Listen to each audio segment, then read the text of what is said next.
Hello, everyone. Welcome to our session on ABCDEFG. What do all these letters even mean? So we wanted to host a session to talk about this alphabet soup that we always see after physicians' names, especially those in emergency medicine. And we wanted to have a conversation for students who either already have an additional degree or are considering pursuing one to talk about what this could mean for your career. So we have some wonderful panelists here from multiple different universities with multiple different backgrounds. So in the crowd, we have Dr. Sundari. She has her PhD and is with the University of Iowa. We have Dr. Henneth, who has her MD JD. So we have some lawyers in the house as well. And she is from Indiana University. We also have Dr. Trinobi, who has her MD JD and her MA. And she is with GW. And then we have Dr. Yun, who has his MD, MBA, and MPH. So we will get started with our first question. So I'd like you all to just introduce yourselves, and if you can go through, just kind of briefly tell us your story, and at what point did you pursue your additional degree, and what was the main driving force in actually pursuing that?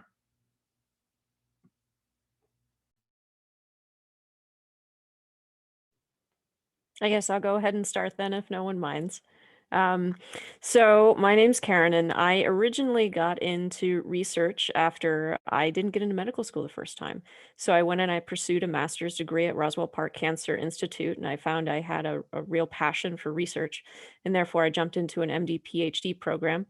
It took a long time for me to kind of figure out what I wanted to do with it, and then after I did my emergency medicine rotation, I fell in love, and so that's how I ended up going the route of emergency medicine. I still do basic science research. That's what my degrees are in. But I really love the clinical aspects of what I'm able to do now. So I'll go ahead. I'm Melanie Henneth, and I think went a completely different route than all of you young-looking people. I was actually out of my EMPEDS residency for about 20 years when I went back to law school. So I'd been in practice quite a while and had thought about law for 10 or 20 years, but other priorities, including just full-time work, 3 kids, kind of delayed that. So I was actually 48 when I went back to get my law degree. And it's kind of worse than it sounds. I'm actually in a JD MHA program. So I have my attorney's license. I'm pursuing a bunch of different opportunities in the legal field, but still working clinically, and I'm a master's student. My husband, I should have dragged him into this because he is an MD MBA, and he also went back to school late. Indiana University has a phenomenal physician-focused business of medicine program. So it's an MBA specifically for MDs. And in his class, the average age of the students starting that program was 47. So, it's never too late. I don't think people should think, oh, I have to decide on this right out of residency. I'm biased, but I would advocate getting clinical experience or research experience, whatever your interest is, and then pursuing it later. I wouldn't feel pressured necessarily to do it right away.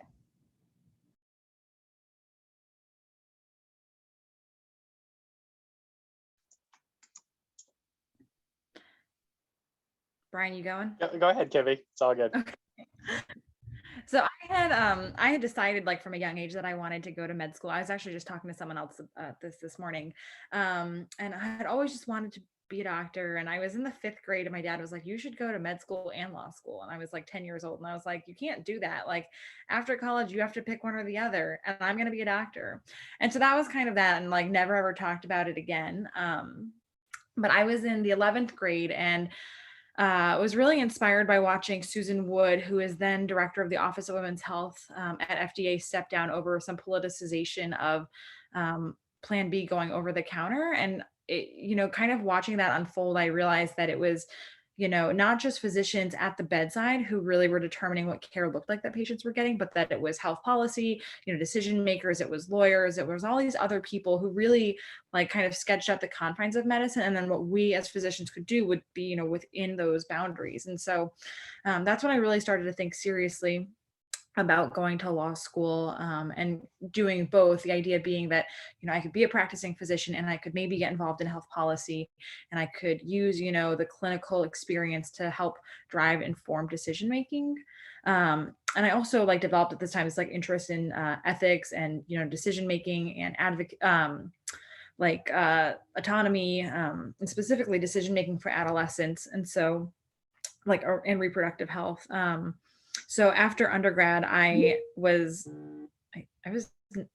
19 or 20 when I graduated undergrad, and I was like, I am way too young to go to med school. Like Melanie said, I was like, I don't need to jump right into this. And so I took time and I went and I got my master's in bioethics, and I studied pediatric decision making. And that was really fun, just to kind of think about medicine from a not necessary clinical standpoint. It really was helpful going forward when I went into law school. And so I ended up going to the University of Florida to do their combined MD-JD, and did that program, which was 6 years long. And then went to Indiana University for my emergency medicine residency, where Dr. Hennef was my attending for the last 3 years. And then I am now at GW doing a health policy fellowship. So I did the MD MBA program at Tufts. And so I did the dual degree. And honestly, I knew that I was going into med school. I was interested in business, but in the largest sense of the world, I didn't realize at the time where my life would take me, or what direction or what type of career I wanted. However, it was during residency. So I went to the MGH Brigham program, and where I started grabbing mentors, and with those mentors talking things through, realized that there's a need and an opportunity for physician leaders in all areas of medicine, both in the hospital and in healthcare in general. And with that in mind, I stayed for 2 more years, and I did a admin fellowship in the emergency department here, and got my MPH, and that allowed me to take on sort of an academic operations approach towards for my career. And so now it's all it's been interesting, and it's been really fantastic to use these different lenses, and both working in the ED, but also in committees and both department and hospital committees. Thank you all so much. And I love, Dr. Hennef, that you pointed out that it is never too late to go back and actually learn more and continue learning.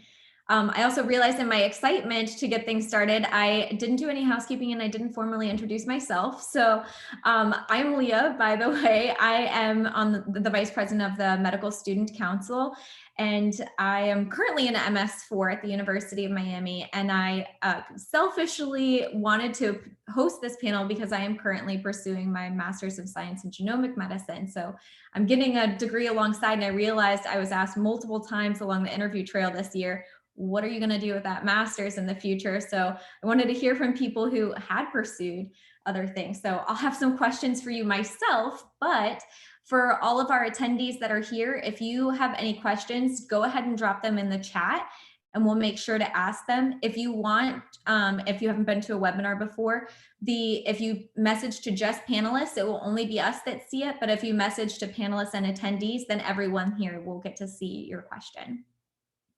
So you guys had told us a little bit about your journey and why you even decided to pursue these additional degrees. But do you feel like now that you have these additional degrees, did it provide you better job opportunities or increase your competitiveness, whether in pursuing residency, or has this having an additional degree opened up additional job or career opportunities for you? I would say for me, it's opened a bunch of different opportunities. My problem is deciding which one to pursue. So I sort of like the variety of working in both fields.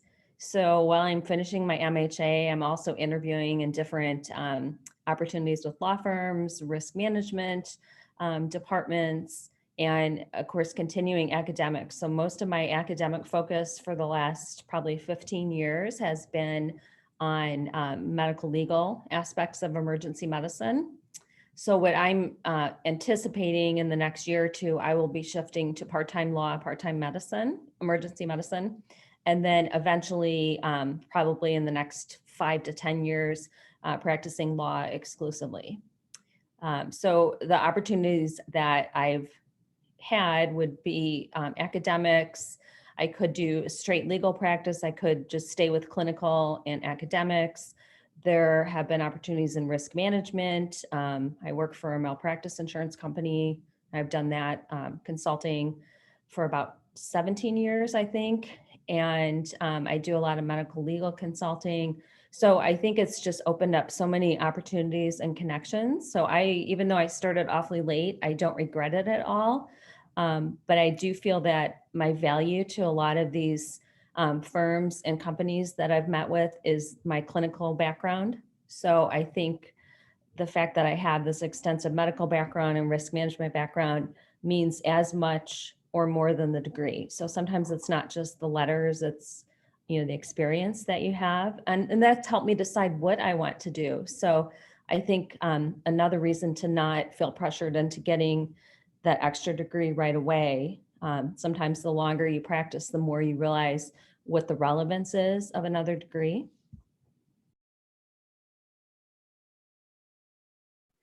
I think similar to Dr. Heniff, my goal is kind of to do a 50-50 or at least part of both. As a basic scientist, when I interviewed, it was quite a very interesting interview experience for me. Like, why would I go into emergency medicine if I like basic science? What is the utility of that in emergency medicine itself? It was a question that came up at every single interview, and it was a good question. And my answer to that is emergency medicine touches every single specialty out there. Basic science is relevant to every single specialty out there.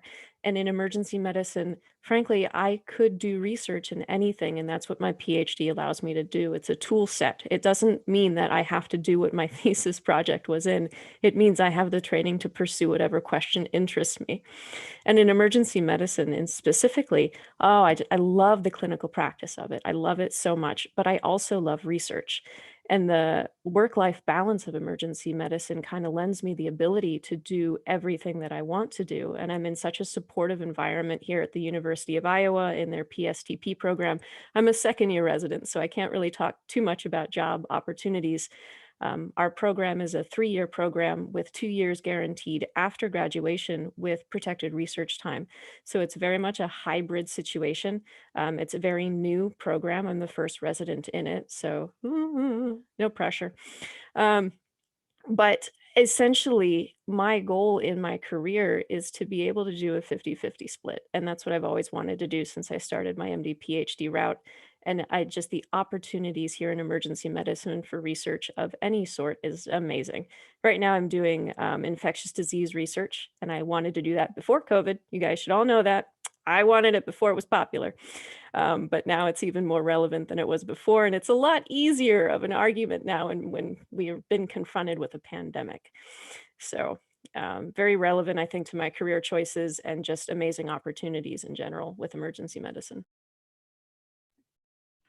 Yeah, I mean, I set out knowing that I wanted to do policy work. And so that helped drive my decision to go into emergency medicine. And, for a couple reasons, like they've said, the flexibility is like unlike I think anything you'd find in any other specialty in terms of, I can work weekends only and then do policy work 9 to 5, Monday through Friday, if that's what I want to do. I could take a part-time policy job Monday through Thursday or something and, work Friday, Saturday, Sunday, or holidays. So there's that aspect of it that you can really craft whatever balance between your careers that you want. But then, from a policy standpoint, there's also just the working in the emergency department, you see anything and everyone. So every patient, you want to talk about COVID policy, I see COVID patients, I have been there, I've done that, I know what the PPE shortage is like because I have been reusing N95s for the last, now it's been a year, and so I think that lends itself to, so then when looking at my law degree or my ethics background, what kind of careers I could pursue in those realms, that it becomes more broad because of my background in medicine. but then it translates the other way as well, right? So, as a medical student and resident, I was on the AMA's Ethics Council, Ethics and Judicial Council, and was there because of my background in ethics and law. And so I got to do cool things like help, edit the entire AMA's Code of Medical Ethics, like that, governs what all of us do as physicians. And to be able to partake in that actively as a med student and resident was like such an incredible experience, and one that was afforded to me because of my kind of outside academics and interests. So to answer the question about how my degree has helped me, I think for what I want to do, it's been sort of a necessary component to it. So I wear both a department hat as the medical director for our ED observation unit, but I also wear a hospital hat as the one of the physician advisors to case management. And as you're around a committee, you will be it'll be multidisciplinary. In order to get things done in medicine, it's multidisciplinary for good reasons. And I think wearing that physician hat in the committee, you can always bring the ideas that are brought up into the committee back to the bedside, right? And that's the experience, and that's our North Star that we bring in. Otherwise, we're only having a master's degree in X, Y, and Z, but we actually see the consequences of those actions and the benefits of those actions. So I think it's important for there. 10 years ago, I had the same question. Interviews would say, what do you want to do with an MBA? And now, as you start seeing job postings for physician leaders, you'll see that a master's degree in healthcare management is a requirement for that position. And so you'll see that medicine has really shifted towards having trained physician leaders in this area. And part of it is because you learn a common language that others will be speaking and understand how to read budgets and negotiate, which are all critical skills. Even just as I say, what is from a negotiation perspective, you use that every day. Even though you may not call it a negotiation, you are negotiating, and understanding those concepts are really helpful. Again, I mean, this is an EM heavy crowd, so again, kudos to EM in the sense that it provides us. It's one of the most flexible specialties out there. I don't need to worry about patient panels. I don't need to worry about if I don't go to the office this day, then all my primary care patients won't be able to see. I won't be able to see those primary care physicians. And unfortunately, most of the hospital work gets done from 8 to 5, right? Even though emergency medicine is 24/7, and but all the key players are in meetings from 8 to 5, and having that flexibility of trading out certain shifts so you can make those really important meetings are extremely helpful. Thank you all. You touched on a lot of different things. So we actually had 2 very different questions come in response to some of the things that you had mentioned. So one of them is, a lot of you had said how broad these job opportunities and things have come from the degree. But as we know, an additional degree is more money, more time. And if you had to go back, would you get the same degree, do something different? Do you think this was worth it for where you're at now and how you're practicing now? I think it might not have been worth it to me if I did it while I was young and still had med school debt. So by the time my husband and I went back to get, for me, the JD and for him, the MBA, it was not an issue. It was easy to pay that tuition and it was worth it. Some universities might actually help finance that. Both of us actually had scholarships that partially funded. His was through a firm that he consulted with on emergency department design.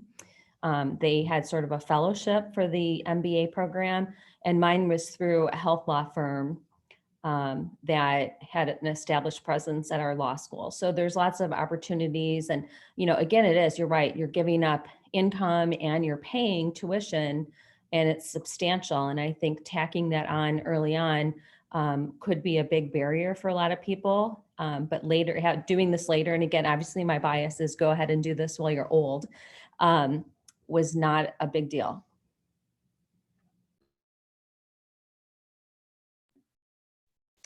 I mean, I went straight through and did everything back to back and have been in school or formal training since I was 5 years old, and I'm not 5 years old anymore, and have been in training for a really long time. And I have a lot of loans to show for it. But I would still do it again. I mean, ultimately, I guess the EM market today is not what maybe I was hoping it would be as I currently look for a job. But in any other year, I would not have worried about being able to find a job to pay back my student loans with an EM, like residency behind me. My route was a little different because the MD PhD is a full ride scholarship at most universities, so I do not have medical school debt. So the differences for me is I did give up quite a bit of time, an extra 4 years. And in fact, to qualify for that program, I gave up an extra 2 years to get a master's degree. So I am starting a lot later than most of my colleagues. On the flip side of that, I'm married and I own a home and I have a car and I love my life.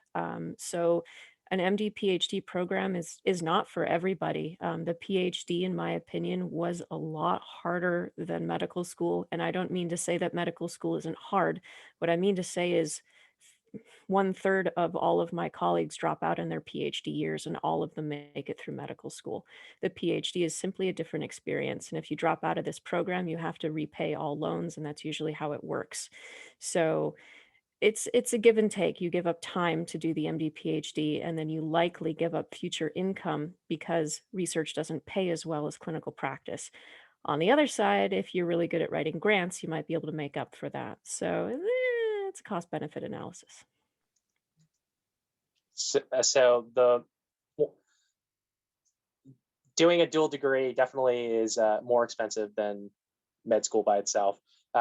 Depending on the relationship, sometimes it's cheaper in total. The nice thing about emergency medicine, again, is that we often have fellowships that are outside of the traditional walls of medicine in general. And so you'll see that there are, even if you think about ultrasound, right? Ultrasound fellowships. I mean, that's really driven and grew by emergency medicine. And in a similar vein, there is a number of administrative fellowships that are out there. And as part of learning and being being a fellow, you'll get your master's degree paid for by the department. And so it is in exchange, it is 2 years, and there is a time cost for money, but the programs will pay for your master's degree. That was a very important point to make for those who are considering getting their degrees now or postponing them. We did have a question come in from Rob in the chat that said he was a practicing healthcare law attorney prior to medical school, and he's trying to bring his JD and legal experience with him, but finding it hard because it's a different route. So do you have recommendations, assuming this is pointed at our lawyers, on how to keep a foot in both disciplines during medical school and EM residency? Well, since I was the opposite approach, I would be happy to talk offline. So you're free to share my email. I have people contacting me from kind of all over since I did a Kevin MD piece about why I went back to law school. So I've talked to, more commonly, I've talked to physicians who want to go to law school, but I have been contacted by several lawyers who want to go back to medical school. And so I kind of have gotten both perspectives. And so I think whatever city you're in or whatever law firms are there, I would look at doing part-time or of counsel work or even pro bono work.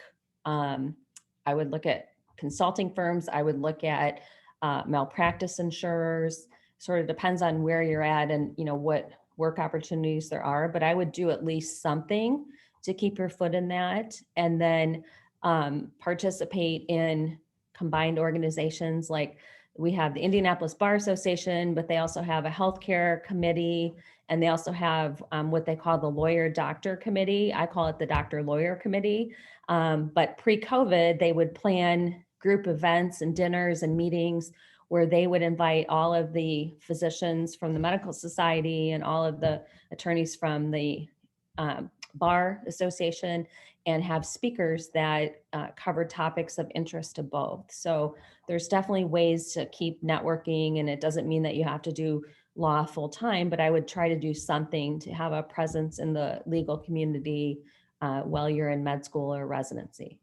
And Kimmy could talk to this because she had plenty of connections at the law school and in government while she was a resident. So she really did that incredibly well.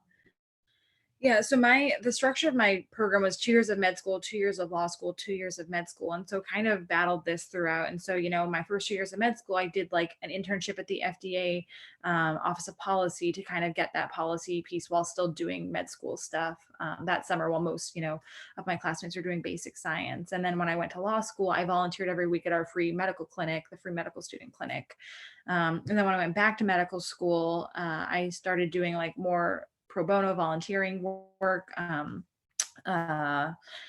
so, sometimes there's the medical legal partnerships at different hospitals that are academic. Your bar association might have like a monthly call a lawyer, hotline that you could help staff. We had our law school had a free clinic that was not related to the hospital or a medical clinic or anything. It was at a homeless shelter, and that was once a month. And so I went to that some weekends.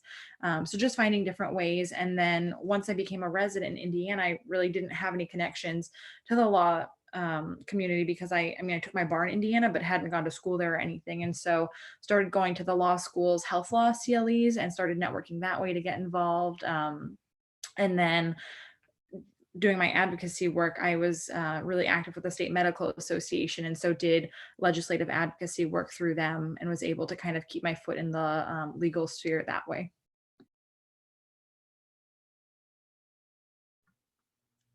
It's wonderful you could stay involved in both. And this is something you all had mentioned earlier in doing 50-50. How exactly now do you guys split your clinical time? Is it like appointment based with your hospital, or how does it actually work to spend 50% of your time perhaps in the lab or 50% of your time on clinical work? Or does it vary based on the hospital you're employed by? It varies by who employs you. And I had so much flexibility because I had been working for the same group my entire career. So when I needed flexibility to be able to attend law school, they were very open to that. So, again, it depends on where you are and what they have available. And, don't be afraid to ask for what you need. And I had asked for only day shifts during the week. But then the flip side is I kind of made up for that by working more evenings and nights or even day shifts on the weekend while I was in law school.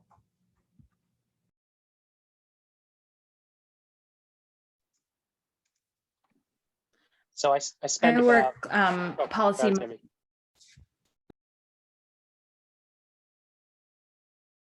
The Zoom problems. Dr. Yoon, you go first. So I spend about 40%, 45% of my time working clinically in the emergency department, and about 55% administratively. Now, you have to take that into context because the question always is like, how many shifts do you work full time? And so proportions by themselves don't tell the whole story, especially in emergency medicine. But on average, I'm working about 2 shifts a week, and then the rest of my time is in administrative, working both on department and hospital. And you'll find that when we talk about sort of roles and responsibilities from the operations side, you will work, you can be a department leader, you can be a hospital leader, you can do a little bit of both, and not even speaking outside of the 4 walls of medicine and the things you can do there.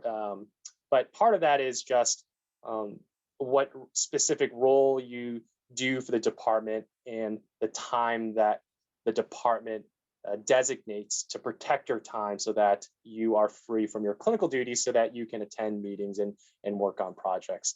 And the same thing goes for the department, where they want you to serve on on a committee or do a certain project, and in exchange they'll help protect your time so that you can be around and participate. So I work 6 shifts a month. I just work on weekends or holidays. So I might work like a Saturday and Sunday day shift, or a Friday, Saturday overnight, or if I can fit in a office holiday, so like a President's Day or something, then I can get 3 in a row in a weekend, which is nice. And so that's how I've been splitting my time. And I'm still a resident, so I am working a resident number of shifts. Obviously, the goal of residency is to become a stellar clinician, so that is what I'm putting the majority of my effort into. As part of the PSTP track, all of my elective time essentially goes toward research and whatever else I manage to double dip. I'm not saying more than that. And then after residency, the department has very graciously guaranteed 75% protected research time for up to 2 years, which is the minimum requirement to apply for a K award in emergency medicine. So I anticipate doing probably 2 shifts a week type deal after I graduate next year. Thank you. I love hearing the variety of answers. So, do you all think that having an additional degree has decreased burnout, or do you foresee that it would decrease burnout?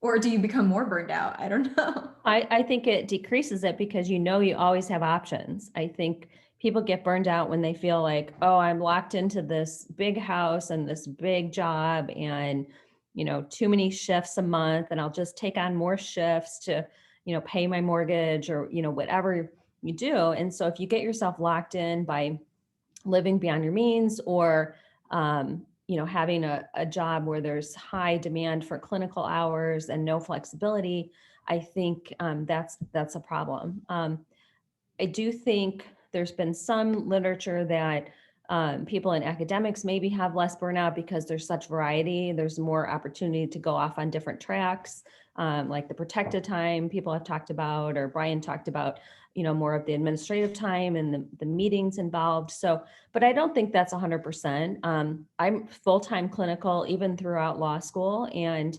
50% of my clinical time is at a residency program, academics, and 50% is in a private democratic group with single physician coverage in small hospitals. So that's probably more than most people would want to do, like maybe too much variety, but I think the variety keeps you healthy and interested and engaged in emergency medicine. And then, you always have options.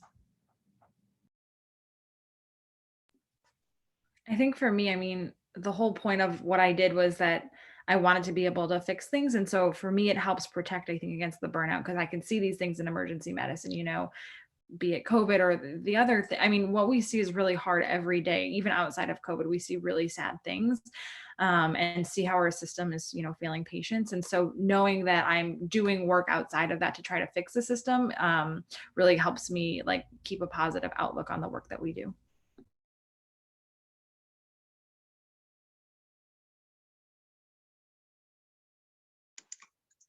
Yeah, I think I certainly went into emergency medicine because of the variety and the operations, clinical operations, the administrative work is just an added layer of variety.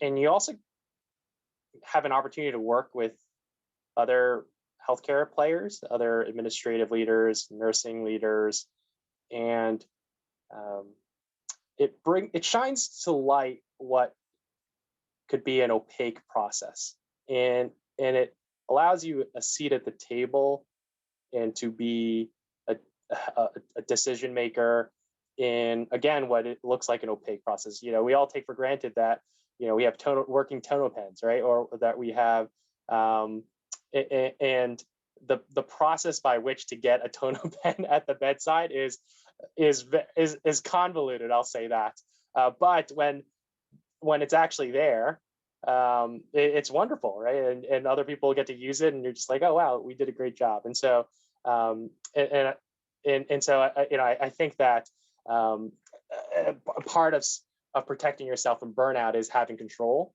and this allows at least for myself, to have control. For me at this stage of the game, it's a little bit a yes and a no.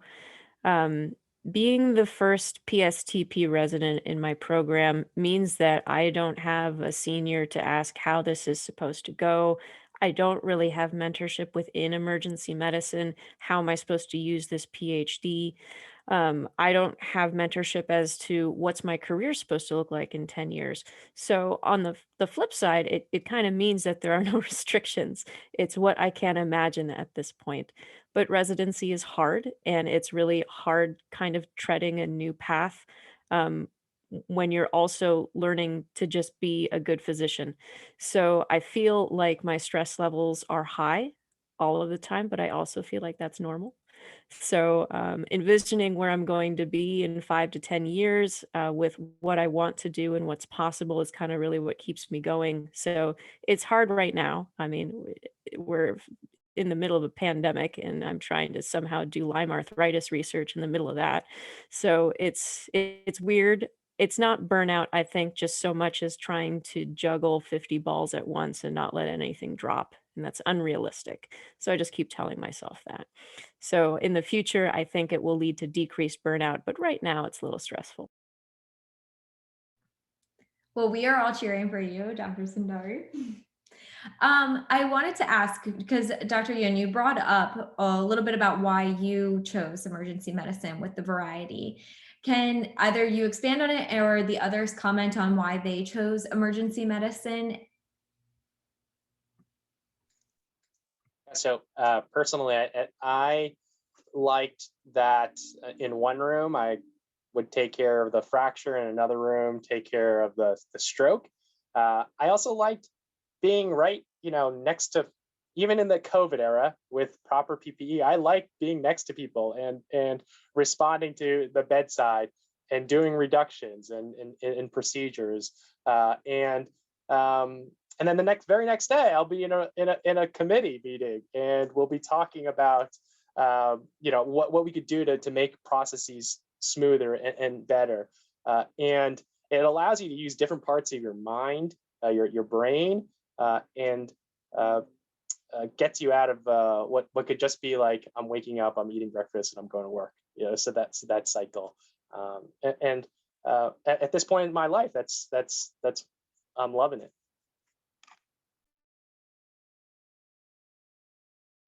Yeah, I would agree with Brian. I mean, the variety was a big thing for me. Like I liked every single rotation in med school. And I was like all in. When I did OB, I'm like, I think I want to do OB. And then it was like, oh, I like ENT. Maybe I'll do ENT. And then, I luckily realized that with EM, I could do everything and see such a variety of patients. And then I also think the personalities, I clicked a lot more with the EM residents when I was in training. So I always tell students to be careful if you have a bad rotation, be careful it's not the resident. If you didn't work well with a certain surgery resident, that may not mean that you shouldn't do surgery. You have to kind of go with what you really enjoy. So for me, definitely the variety. I really didn't think about the flexibility because I wasn't that sure about law school at the time. But I think it's turned out to be a huge benefit of emergency medicine to have some flexibility and some options. I did an away rotation in OB. I did a sub-I in peds. I applied internal medicine separate from EM because I was like so all over the place. And I couldn't I just knew what I wanted was I wanted to take care of all the things. I love women's health, and I wanted to be able to help those that the system was failing. And I thought that primary care was going to be the way that I could really address, people's base needs. But then as I, did my EM rotation and then I did a ways in EM, I realized that happens every day in the emergency department. And if you want to see the ways that our healthcare system is failing patients and what needs to be fixed, there's literally no better way than, a single shift in a county hospital. And so then it really solidified for me that I could, see kids, I could take care of pregnant patients, I could, take care of anything and everything and really address the root causes of, some of my patients' health issues by working in the ED. And so that's what, between that and then the shift work that would facilitate the policy work, landed me there. I also think I felt like the EM doctors were real doctors. I didn't want to be somebody who was like, I only take care of the left lobe of the liver. I wanted to be somebody that really could help a lot of people in a lot of different stages of life and different types of injuries. So I think it definitely makes you a real doctor. I wanted 24/7, 365, anywhere, anytime, any person, any problem. I wanted to be the one who was able to, if not solve the problem, be able to stabilize the patient and basically intervene on the worst day of somebody's life. And that's not all specialties. That I think is purely emergency medicine. Well, you certainly reaffirmed why I'm going into emergency medicine. So thank you for that. We had talked about how flexible emergency medicine is and how it lends itself to pursuing these other degrees and these other passions. And we have a variety of degrees among our panelists. Are there any specific degrees or professions that lend themselves to EM, or is it kind of anything goes?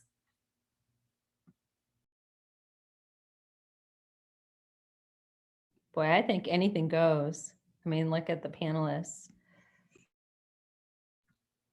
Yeah, I'd have to agree with that. When we sought out to who are we going to get for this panel, we had a list of people that we were like, wow, there are just so many emergency medicine physicians that have such a variety of degrees. So I agree with that. Go ahead, Dr. Henneth. Oh, I was just wondering I don't know if anyone's ever looked at it, but I wonder if other specialties have such a high percentage of people with multiple degrees. And I somehow doubt it.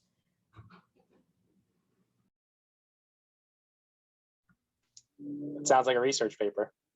There you go. Sign up a resident. Yeah, we'll have to look into that. And I would doubt it too, because I think that even when in terms of fellowships and things like that, I think emergency medicine is such a diverse and has so many vast different kind of choose your own adventure sort of path. Dr. Chinobi, you had brought up participating with the AMA and the Code of Medical Ethics. Can you talk to if there's any extracurricular or other community engagement activities that you believe go well with EM? And for those that have different degrees, if there's any extracurricular community engagement activities? Yeah, so as a medical student, I was involved really heavily with the AMA and then continued that in residency. But in residency, also became much more involved in my state medical association. And part of it might have been just living in Indianapolis, the capital of the state, and that's where the state medical association was. But the thing, so in residency, I was an intern and I saw that pregnant minors in Indiana couldn't consent to their medical care, which was not the case in Florida where I'd come from. And so was able to go to the state medical association and say, hey, we should fix this. And, as an EM resident, I was, like I said, that's where you see all the things that are broken. And so was able to bring this to their attention because it really wasn't, something that a lot of other physicians necessarily outside of OB or pediatrics had been thinking about.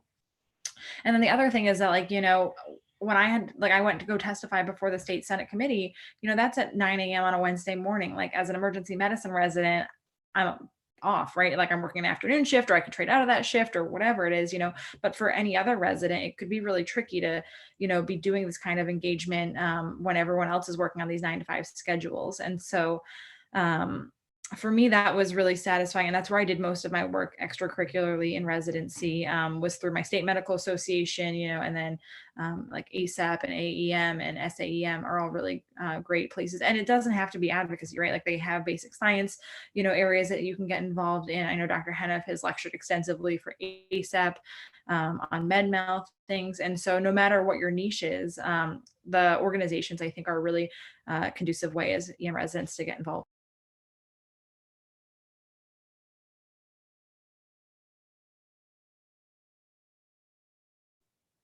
As a medical student, most of the stuff that I was involved in, I think, was more a hobby like related. I started an art club and a martial arts club, and it was really important to me that as medical students, we still had lives. And I think that was more important to me because after going through the whole PhD and master's thing, I didn't want to see all of my 20s and 30s just go straight to, only education, because I think that's really sad, and we're people and we need to have lives and we need to have interests. But emergency medicine specifically, I think, lends itself very well to advocacy. As Dr. Chinobi was saying, Black Lives Matter comes to mind currently, especially where I am in Iowa, and in the Midwest in general. In addition to that, one of the things that's become very popular in infectious disease, and so that's my research, is the One Health concept, and that everything is connected, from social determinants of health to where you live, to where you grew up, to what language you speak, to what mosquitoes live in your backyard. And so everything is connected. And I think that sort of thing lends its self best to the emergency medicine mindset, where we see everything as well, and we see the outcomes of socioeconomic status, of immigration policies that don't work, of health policies that don't work. We see it firsthand. And so I think regardless of what your secondary degree is in, it all lends itself well to that. The thing I'll add is that if you are in a dual degree program, and I see this commonly with MD MBAs, is that they end up not going into residency. And I think go into residency. I mean, I am obviously biased, but medical school prepares you to be a great medical student, but it's really residency that's going to prepare you to be, practicing emergency physician, and having at least the experience. And perhaps my fellow panelists will agree.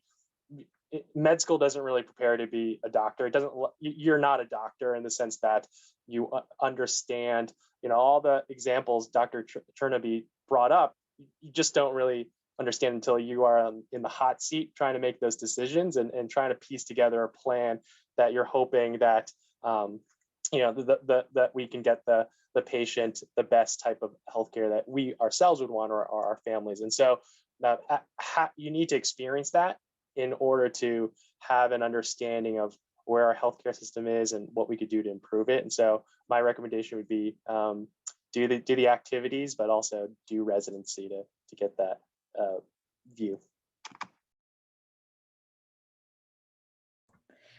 So let's kind of flip the switch. So with your additional degree, how has that impacted your clinical practice? Or do you feel like having the MBA and the JD, you better understand the healthcare system? With the PhD, do you have more of a science-based approach?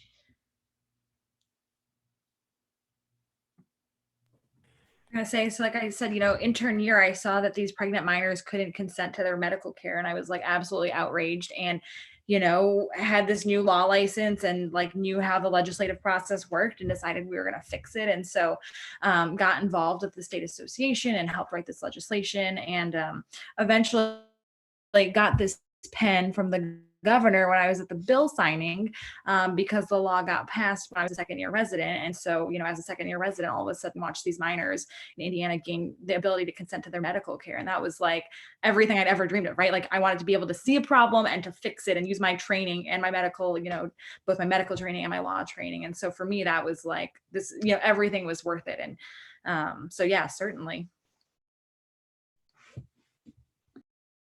For me, I have fully dedicated myself toward an academic mindset. So I'm in community versus academics in emergency medicine, whatever your argument is, wherever you fall on that side of things. As a PhD who wants to use the PhD, I've committed to academics, and I want to pursue leadership in emergency medicine. That's where I'm going. On the day-to-day practice, what the PhD for me affords is like I said earlier, it is a tool set. It means I have a very organized way of thinking about problems that I encounter with my patients. I think everyone has their own organized thinking that they use. Mine is probably a little nerdier than everyone else's. And you know what? That's fine, because we usually all end up in the same place.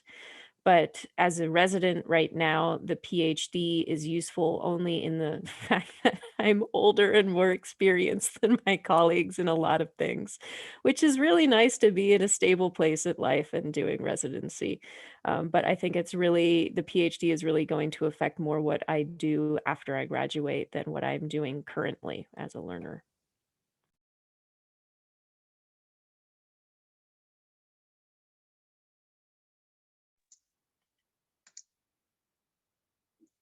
I think subconsciously and at other times, um, on purpose, the principles that you learn from business school or a program in healthcare management, you start using in every day, both personally and but also professionally, and even understanding stakeholder analysis, trying to figure out when you're trying to come to a solution. It's not about winning. It's not about getting them to do it your way. It's first to understand what the stakeholders' viewpoints are and what's a win for them. And I think in every conversation that you do, it's more important to understand the person that you're discussing a particular situation with, or trying to figure out a solution with, trying to understand their viewpoint, what they consider a win, and oftentimes it's the same answer, but being able to just think about that and having a structured way of approaching this problem, I have found very useful.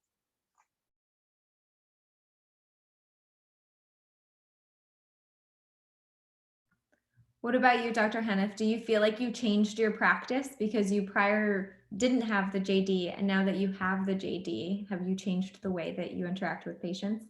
I don't think so. However, I find that on some shifts, I'll have, 3 different physician colleagues come up to me and say, "Hey, I have this legal question." So I find like that comes up a lot, or it makes me think about things more deeply in a different way. But I've done risk management for so long that I don't think that the JD necessarily changes my medical practice or makes me think about things differently. But definitely my medical background affected my law school pathway, because lucky for me, they had a really strong health law department. So every elective I took was focused on health law. And so I think that my medical practice affected my legal pathway much more than the other way around. Well, we are coming close to time, and I don't want to keep our panelists too long.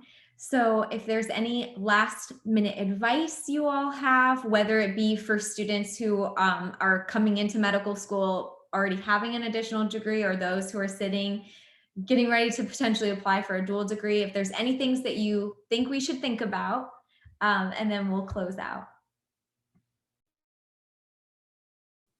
I think my advice is, if you are considering a PhD, regardless of what medical specialty you want to go into, you have to be really, really passionate about research, because it is not just a way to get a free education. It is not just a way to improve your CV.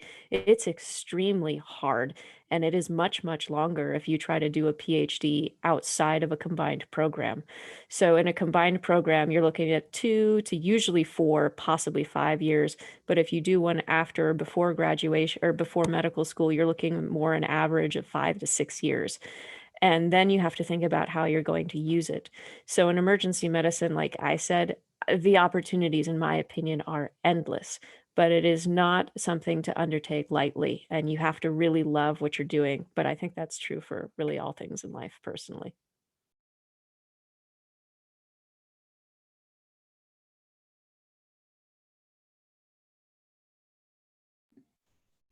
I would give the same advice. If you're going to do a combined degree, it's extra time. It's time that you're not attending. So you're taking a salary cut for that, period. It's tuition. It's watching your colleagues graduate and start their lives.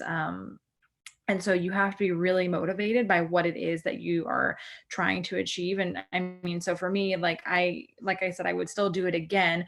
Do I have a ton of loans staring at me? Yes, absolutely. And if I wasn't so passionate about something, I don't think that I could have motivated myself to study for the bar exam as a fourth year medical student when all my friends were having fun, that kind of thing. So really, really having an end goal, I think, is helpful. I'll just reiterate my current bias is it's never too late. Don't feel bad about putting it off, getting some more medical experience under your belt. There's just so many options. I would just recommend seeking out mentors. You can't have enough. And importantly, ask what's good about their day and what's awful about their day, because if that's something you're interested in, we all like to talk about the great things about our day, but also inquire about the challenges. And so, and not just, specifically if you're interested in MD, MBA or MD, MPH, but just, make sure that you are, you have a career mentor and you have a residency mentor. But I think the only way you're going to start getting a sense of what you want to do is to just ask what other people are doing. Thank you so much to our panelists for spending the last hour with us, but to really providing us a lot of insight into your lives and all of the decisions that many of us are currently or about to make. So really thank you. If there's any for our attendees, thank you for coming as well and for submitting questions. We are going to be in touch. Please look at our future sessions. We are going to have our Monday talks every 2 weeks. So feel free to join us in the future. But thank you all so much and have a wonderful night. Thank you.